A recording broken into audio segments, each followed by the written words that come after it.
Kita tunggu saja nanti tanggal 16 ketemu lagi. Kebetulan kan Mahkamah tidak libur ya.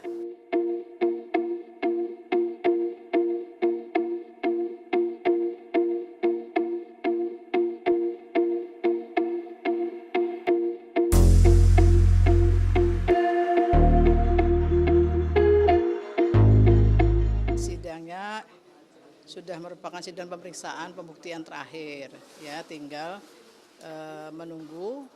Kebetulan kali ini dibuka kesempatan untuk menyampaikan kesimpulan sehingga para pihak bisa menyampaikan kesimpulan sebagaimana yang mereka tangkap dari seluruh proses yang ada di situ. Kita tunggu saja nanti tanggal 16 ketemu lagi. Kebetulan kan Mahkamah tidak libur ya. Tadi dikasih dispensasi sedikit 2 hari, tadi nggak ada, ada sehari aja gitu loh.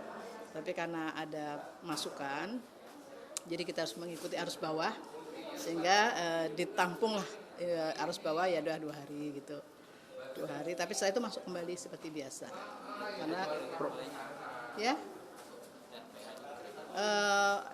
Karena besok udah mulai kita masuk, terus menerus itu sudah sampai terus, karena kan ada pileg juga.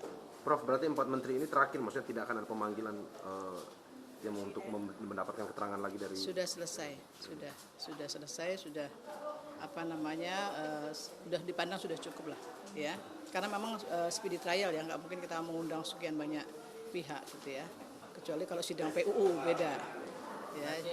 Kesimpulannya masuk di tengah-tengah RPH itu apa Pak? Kesimpulannya nggak apa-apa, nggak masalah. Karena memang harus berjangka waktu. Kesimpulan kan nggak mungkin dalam waktu yang sangat singkat.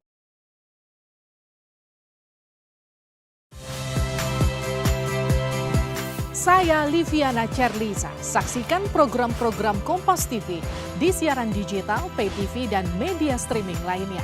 Kompas TV, independen, terpercaya.